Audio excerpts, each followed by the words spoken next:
All right, here we go on a lovely Monday afternoon in the Rockies, where we've enjoyed a fairly weekend, a little bit on the hot side. We can get to the weather kind of things a little bit later this evening at 5 o'clock Mountain, at least for now. That's when it'll be, and talk about the incredible heat that's kind of set itself up across much of the United States, and from what I can see, is going to be around for a little while. So right now we're playing with the currency of summer, and summer is here for a bit. Uh, when I got into basically my teens, I had a question ahead of me. Where do I go as a professional? Where do I go as a career? And I was really drawn to meteorology. I was drawn to earth sciences. That was my big boy, was earth sciences. But then there was this backside of me that really liked economics. And even as a young teenager, I was probably 13, 14 at the time, at most, subscribing to U.S. News and World Report because I was interested in economics. And they would, get out the weekly magazine and the indicators and all sorts of stuff. And Reagan was in the beginnings of his first terms. And so I was kind of diving into economics at the same time exploring astronomy and weather and meteorology and climate, of course, that goes along with both of those. And so when I got to college, I was still this debate. I was undeclared as a major. Where do I go? Do I go into economics and meteorology? And ultimately, it ended up in the earth sciences side of things. And I'm kind of grateful for that. But that interest still doesn't disappear in some of these other things that we carry through in life. Yes, Karen, I hope the audio is good enough right now because we're going to keep rolling. I did play with the background a bit, got rid of the chroma key to see if we can get a little bit of a better image for the moment. So we'll see how that plays out. But so what I ended up in was meteorology, but then always with this interest in investing and in numbers. And we're going to start our little show on, oh God, yes, Karen, I was absolutely a nerd. So I want to roll into currencies, and I'm going to call this kind of back to the future, because what has worked in the past and worked very well to enable a stable currency, to a stable economic expansion, despite a doubling of the population, or even a quadrupling of the population. We had very little inflation during the 19th century, from the beginning of the 1800s all the way through about the time the Federal Reserve was formed. So what was working back then that is failing us now? And this is why I want to call this kind of back to the future. So the whole point of this was I like numbers. And so I'm going to roll back to Christmas 1976, and I'm just a 10-year-old kid and utterly thrilled to, from my parents, get this Texas Instruments calculator for Christmas. Look at that smile on my face. My goodness. And so my fascination for the power of numbers would compound each year in my life. I was always playing on that calculator. And now we have, calculators as secondary, if that, function in these incredible devices we have as phones. And this phone obviously would have been almost worthless at that point in time without the internet, which still was in its very, very infantile stages at that point. So I was always kind of destined to be with numbers, and there I was with my watch in hand. So I was kind of a techie guy from the beginning. All right, so let's jump to Wikipedia and take a look at the history of money, because this is one of the things we often confuse: money versus currency versus an investment. They kind of have this overlapping function where there's play on both sides. So the history of money concerns the development of social systems that provide at least one of the functions of money. Such systems can be understood as a means of trading wealth indirectly. I want the cow, but I don't want to trade you 18 bales of hay for that cow or the calf or even the milk from the cow.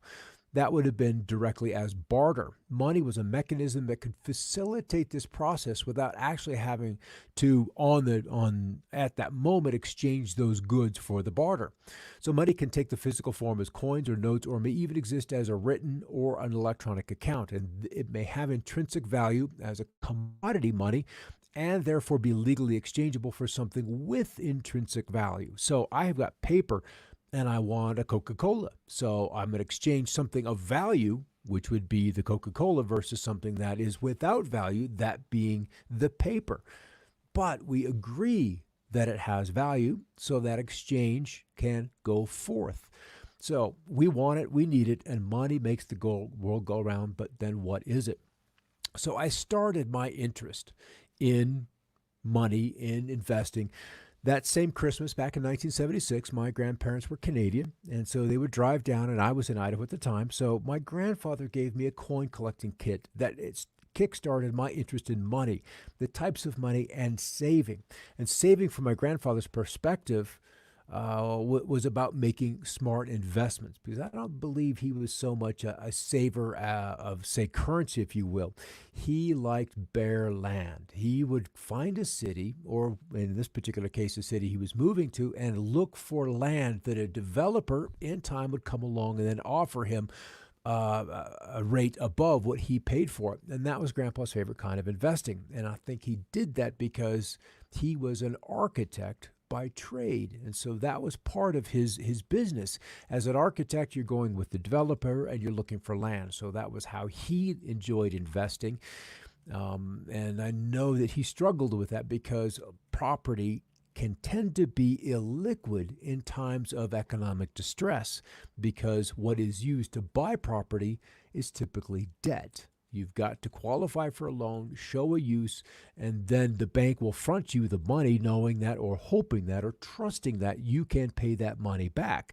And it'll come at a cost. And that cost is an interest rate. And we'll jump into that momentarily. So the power of compounding.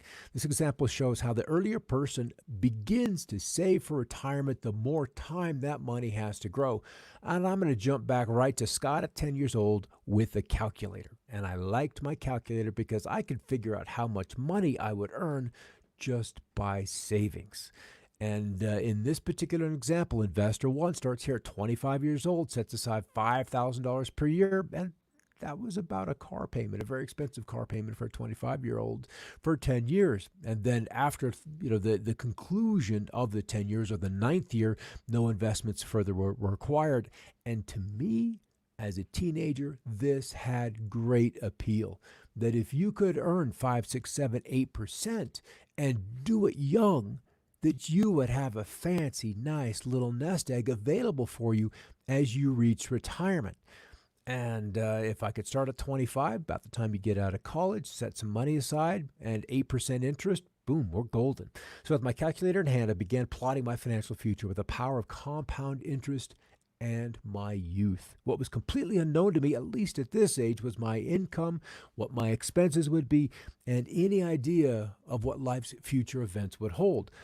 But hey, I was young. I was soon to learn that compound interest works both ways.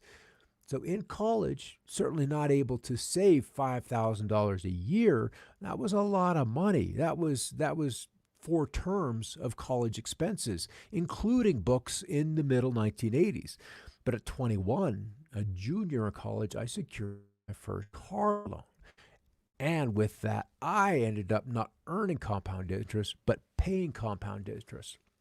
So I'm looking for ways to juice up the portfolio. So what I ended up doing was, with a with a GSL, a student loan, I had money I could float for a couple of months. I'm like, okay, I've got $400. What can I do with this? So what I discovered was, I could buy a little stock. So outside of the slow growth of coin collecting, meaning checking your change to see if there was anything that I got from the teller, from the cashier, that could go into my coin collections, I wanted to accelerate the growth of my meager investments. So I used a student loan money that I wouldn't need right away. So what I did was called up Kidder Peabody. They had an office down the street, and we did an exchange. I bought some Pan Am stock for 4 1/8 in February of, I believe, 1986. And by May, when I needed the money, I was fortunate enough to sold it for $6.50 a share. And that was that point in time where shares were done by fractions, not by the decimal place of 100th of a share, but by half, quarter, eighth, 16th, and so forth, or 32nd. It was divisible by fraction. So this was my first really beginnings into stock ownership. And so I was still dealing with the rule of 72, and we were in the 80s. 1985, 86, we went through an oil collapse where a barrel of oil, and this was much to my great excitement, went from $25 a barrel down to $4, $5, $6, $7 a barrel of oil. And I remember just being all excited, and I'll tell you why in a moment, why that was such a big deal for me. But the rule of 72, when we're investing and dealing with interest rates, number 72 divided by your interest rate equals the years to double your money. So at that point in time, 8% was what my parents paid in 1977 when they bought their house that we built when I was just a kid. So 9 years to double. Now think of this. They were paying interest, compounded monthly, compounded annually, or in the case of many credit cards right now, compounded daily. And we'll discuss how that pounds you into the ground because you're paying that interest. But what was happening was the interest rates kept dropping, at least temporarily. So compounding interest as a tool for investing just doesn't have the appeal that it used to when I was beginning, now that rates are 2%, or in some locations in Europe or are even negative. Japan is there as well. So who controls interest rates? Where to invest with bond-like security in this near zero bound interest rate environment? Do these rates actually reflect the real risk that you are taking for loading your money at 2% interest, where it's going to take 36 years to double your money? All right, let's talk about money. Continental currency. This goes way back to the beginning of our nation, where this paper bill that had a serial number, in this particular case, it was 4432 of $20. This bill entitles the bearer to receive 20 Spanish milled dollars, or the value thereof, in gold or silver. You had a choice, gold or silver, according to the revolutions of the Congress held at Philadelphia on the 10th of May, 1775, and then a signature. So early U.S. notes were always backed by commodities, something that had inherent value, something like silver or gold, where 1 ounce of gold was set at $20 worth of paper notes. So now what is currency? Currency from Middle English, courant, or in circulation from Latin.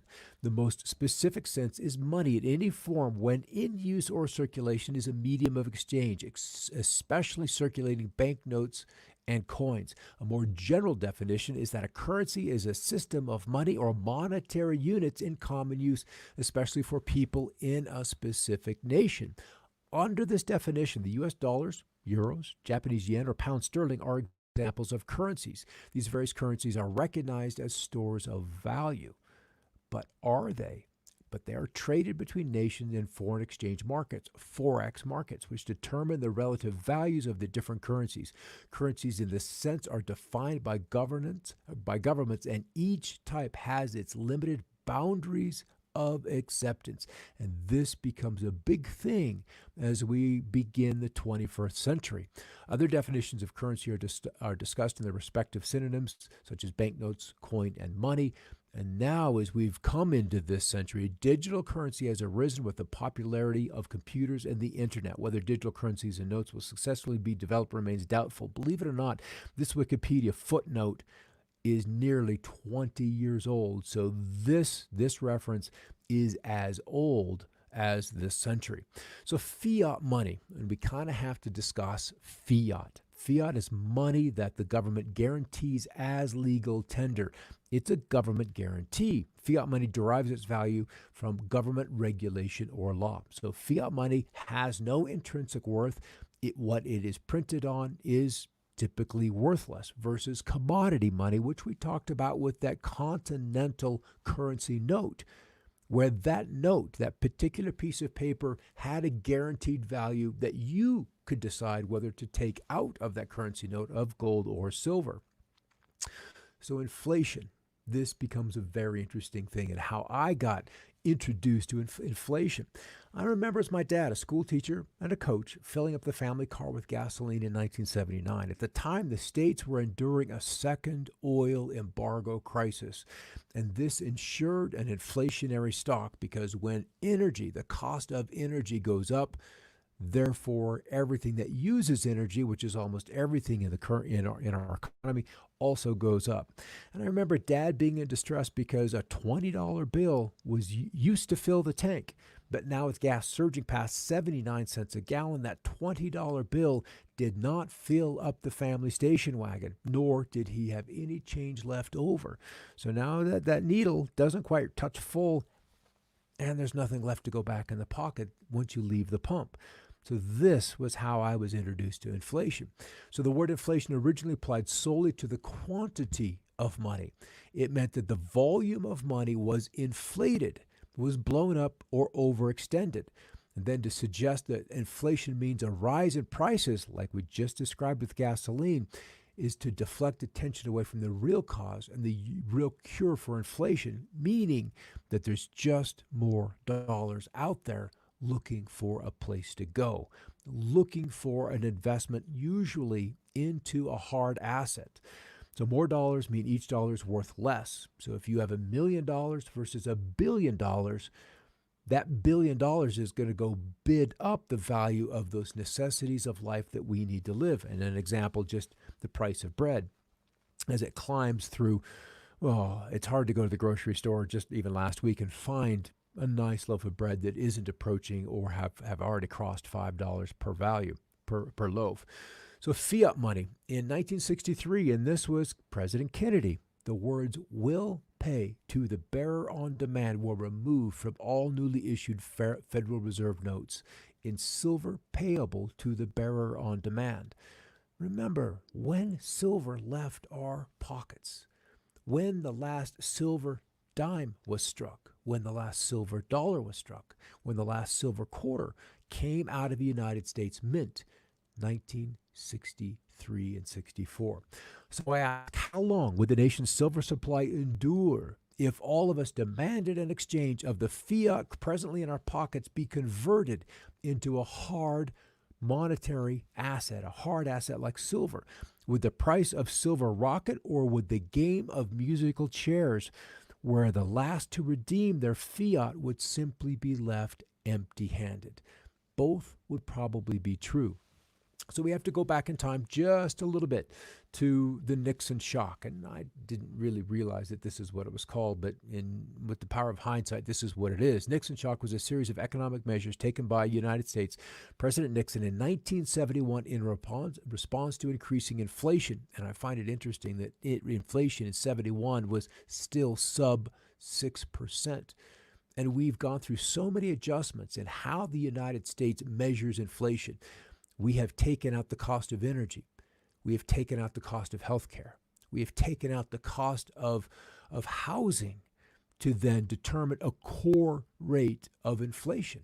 If we were to roll all of those costs back in, remember, energy was the one that got my dad back in the mid-70s. We've stripped that out. The cost of education, stripped out.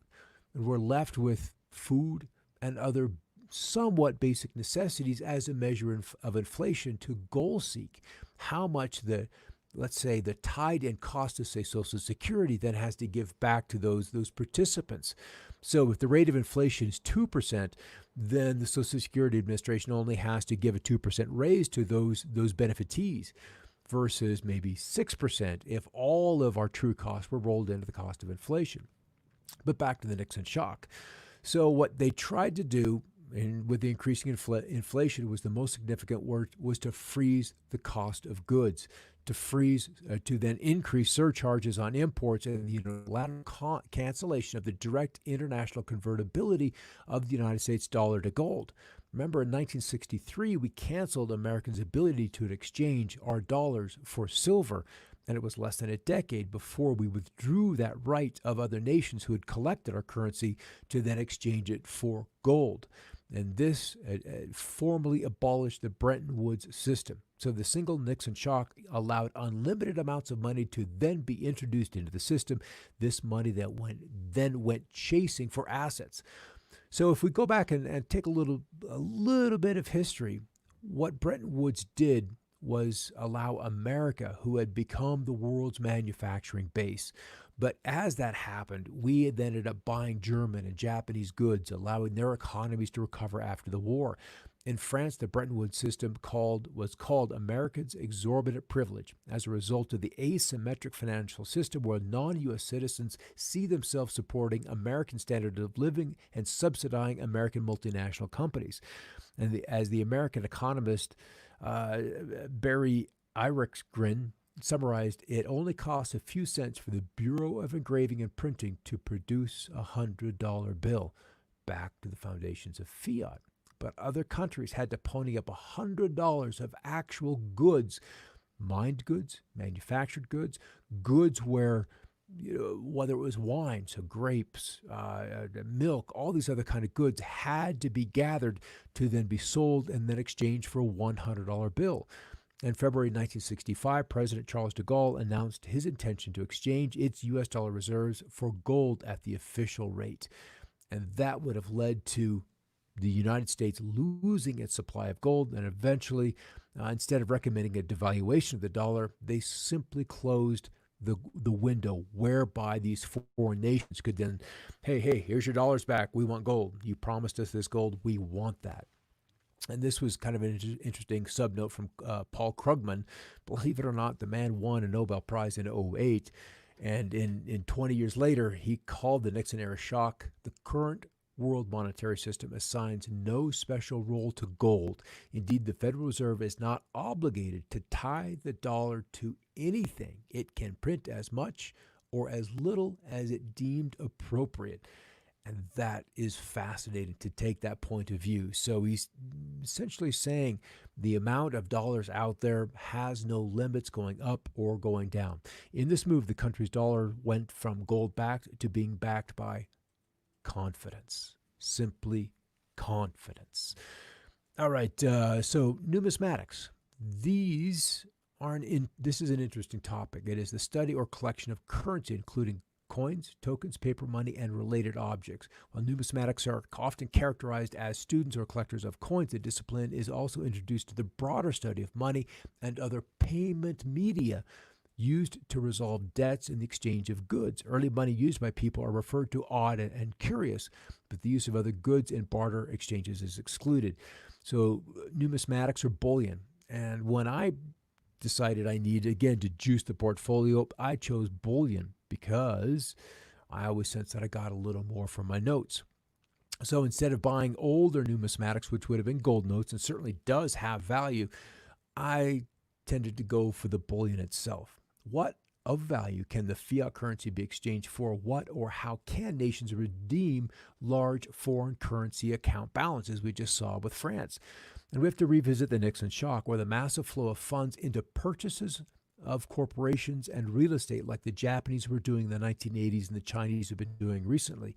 So when you have literally a mountain of dollars and it's at risk of being devalued because, well, it's a mountain of dollars, you want to turn those dollars at an accepted exchange rate into something of hard value. You want to turn your fiat money back into something that will last. So fiat currency always has a cycle. It always meets the same end: the century, the government, the world conditions matter not. It doesn't matter. So we begin with something, as our Continental Congress did, with hard money. We had gold, we had silver, and you can understand or begin to understand why a gold rush was so important, because it allowed for the immediate inflation of the monetary supply, and those that mined the gold, mined the silver, then became rather wealthy. So hard money, currency backed by physical asset, or the medium exchange, is trusted, and those transactions occur easily because you see the gold coin, you know there's value there, and you know you can use it at some point in the future. And that develops confidence. Commerce grows, the economy expands, and then demand for credit also increases. And as confidence matures, overconfidence is a result. Optimism abounds and trust in the system is high because it worked. It worked yesterday. It worked last year. It worked for my parents. So you have confidence in the system. Governments, citizens, and businesses all desire more credit. Why? So they can earn more money. They can earn more hard assets from their business activities. And as that grows, the demand for a division in the currency also grows. That appetite expands. Fiat money is eventually created, backed by the currency with the physical assets. In a way, it becomes a hindrance. Government decrees that fiat money is now legal tender despite no physical or commodity backing that currency. And the economic participants believe in that money. And this may be close to where, well, we've certainly gone through this phase of gluttony. Governments create new money and credit at will. This system is flooded with liquidity, and every economic actor becomes over indebted. This has been going on for a while. One of the other aspects of this can be war. When you need to have an expansion in the currency to satisfy the demands of that war, whether it's a war on drugs, a war on poverty, a war on another nation. Every kind of war is a result or made possible because of the destruction of the sovereign nation's monetary policy.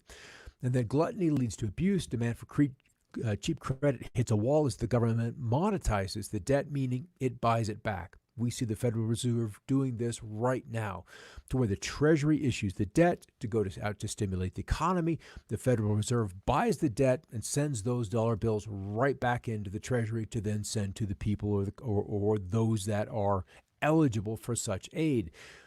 And this is the next step, is lost confidence, because you realize that the inflation beast is out of the bag, that there are now trillions of dollars in the system, and they're not working the that the government thought they might to stimulate the economy.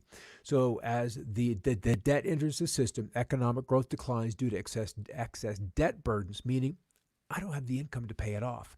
The federal government doesn't have the income, the tax revenue to pay it off. General Motors, IBM, many companies have bought stock using debt. And if the stock isn't also going up, then they don't have the money to make the interest payments on the debt. And that leads to an eventual failure. All confidence is lost, and hyperinflation renders the fiat money worthless. Paper back to paper. The economy collapses and a new currency backed by a trusted physical asset is introduced. And this is the exciting part, because you can see how the whole process has played itself out century after century after century, system after system. And this is eventually what it looks like. And we've had numerous examples of this in the last decade or two, where Zimbabwe, the Reserve Bank of Zimbabwe, where they have to print a note that is actually worth $100 trillion. Did you notice the denomination, $100 trillion? What could you buy with $100 trillion? And if these are all over the economy, then all of a sudden, a car, a gallon of milk, a home becomes worth many hundreds of trillions of dollars because it's so common. And so, looking back at my history, it must have been in or about early 2012 that Bitcoin continued to come across my attention as an alternative currency, an investment to the regular fiat currencies. And at that particular time, in this small town, people were talking dinar. There's going to be a reevaluation, and you want to buy the dinar. That still hasn't happened. Or you're stuck with stocks and bonds, and something new that solved the problems of the old, and in my eyes, something new that solved our previous problems, had astronomical potential. So a quick run back over the last 7 to 10 years. In 2010, it would take 10,000 Bitcoin, or a little less than a half a cent, or $41 to buy 2 pizzas. Fiat currency at that particular time was worth $10,000. We're just using this as a one-to-one example. And 7 years later, $10,000 of Bitcoin was worth about $9.6 million, per, and then about $96 million in total for 10,000 Bitcoin. Let's go back, because we're not done with that, Scott. And then the U.S. dealing with inflation in that 13 years had endured about 13% adjusted inflation. So money that you would have kept in currency would have devalued by 13%, whereas this other asset would have seen an astronomical appreciation. So something that solved fiat's problems while also decentralizing the creation of these units of exchange, in my eyes, was the holy grail of money. So what is cryptocurrency? 21st century unicorn, or the money of the future? cryptocurrencies are the internet-based medium of exchange which uses cryptographic functions to conduct financial transactions. They leverage blockchain technology to gain decentralization, transparency, and immutability, meaning you can't go back and erase something off a ledger. You can't delete a transaction that has taken place. And this results, in my eyes, and in many others, of accountability. And this is what has been missing in the financial sector. The most important feature of cryptocurrency is that it is not controlled by central authority. The decentralized nature of the blockchain makes cryptocurrencies theoretically immune to old ways of government control and interference. They can be sent between two parties via the use of private and public keys, and these transfers can be done with minimal processing fees, allowing users to avoid steep fees charged by traditional financial institutions. So this solves many of the problems. And for the money changers, cryptocurrencies are their greatest fear of all realized, that the creation, supply, and use of money becomes unregulatable and therefore untraceable and untaxable. Without central banks, interest, income, and taxation ends the old world families. And most wars have been fought over this ancient privilege for the issuance of money. So we have privacy coins, Monero, Zcash, Verge. I think that's Bitcoin, Bitcoin Private, Komodo, Pivx, and some other, that's Navcoin. So there's some currencies out there which then add an aspect of privacy above all other coins. And there are numerous currencies out there. And the upside is they're generated by computers versus fiat being issued by governments, decentralized, meaning no one can control.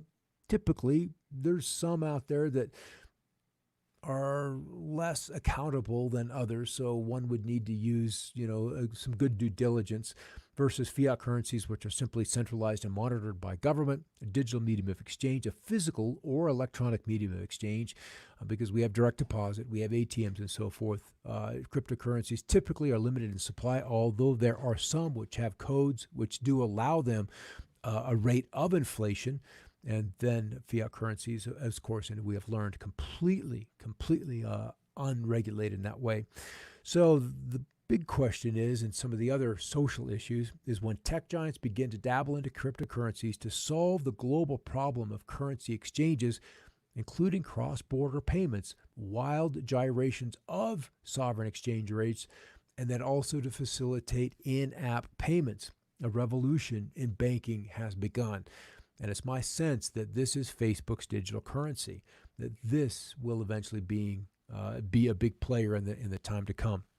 All right, to review, money is not currency. Currency does not have to be government issued. Money equals control.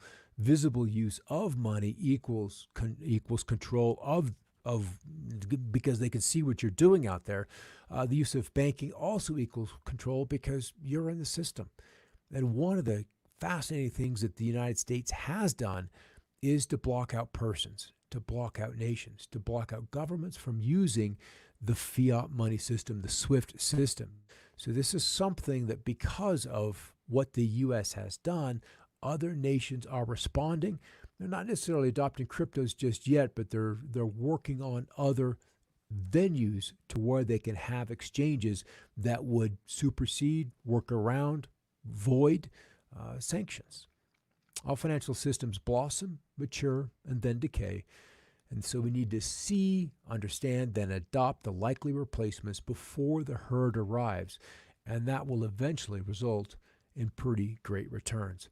So that's kind of a beginning in currencies. There's some fascinating things going on in this world, and finance and cryptocurrencies, I think, are going to solve a lot of those financial system issues that lie immediately ahead if we are not already in the midst of.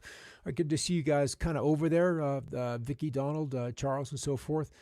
Thanks for stopping by, and we'll kind of delve into cryptocurrencies a little bit more on Wednesday and just see how difficult it is or how simple it is to get into these alternative investments, these alternative uses, these mediums of exchange, because if I've done it, it's got to be stupid simple. All right, everybody, have a great afternoon. I'll see you at 5 o'clock for a look at the weather. and this heat, just how long it's going to persist across the states. And we'll see at 5 o'clock Mountain for that wrap up. Take care, everybody. Keep looking up.